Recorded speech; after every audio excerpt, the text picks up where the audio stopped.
আমার মতন অন্যান্য হোম বেকারদেরও আশা করি এই শীতকালটা প্রচুর পরিমাণে ফেভারিট। কেন হবে না বলো তো? এই টাইমে আমরা অন্যান্য সিজনের থেকে এই টাইমটা আমরা বেশি অর্ডার পাই, কারণ এই শীতকালেই বেশিরভাগ সবার অ্যানিভার্সারি হয়ে থাকে।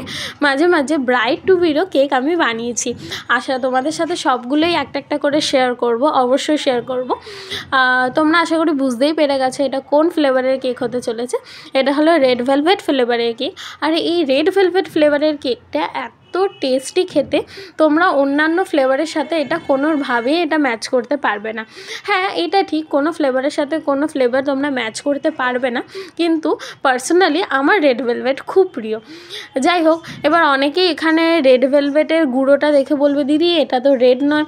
হ্যাঁ, রেড ভেলভেটের অ্যাকচুয়ালি কালার হলো মেরুন। ওর নামে রেড হওয়া থাকলেও কিন্তু এটার অ্যাকচুয়ালি কালার হলো মেরুন। এই কেকটা অফ হোয়াইটের মধ্যে বানিয়েছিলাম আর খুব সিম্পলের মধ্যে বানিয়েছিলাম, আর লুকটা এত সুন্দর এসেছে সত্যি বলতে আমার নিজেরই চোখ সরছিল না। এটা কোনো অ্যানিভার্সারি কেক ছিল না, এটা একটা বার্থডে কেক ছিল। আমারই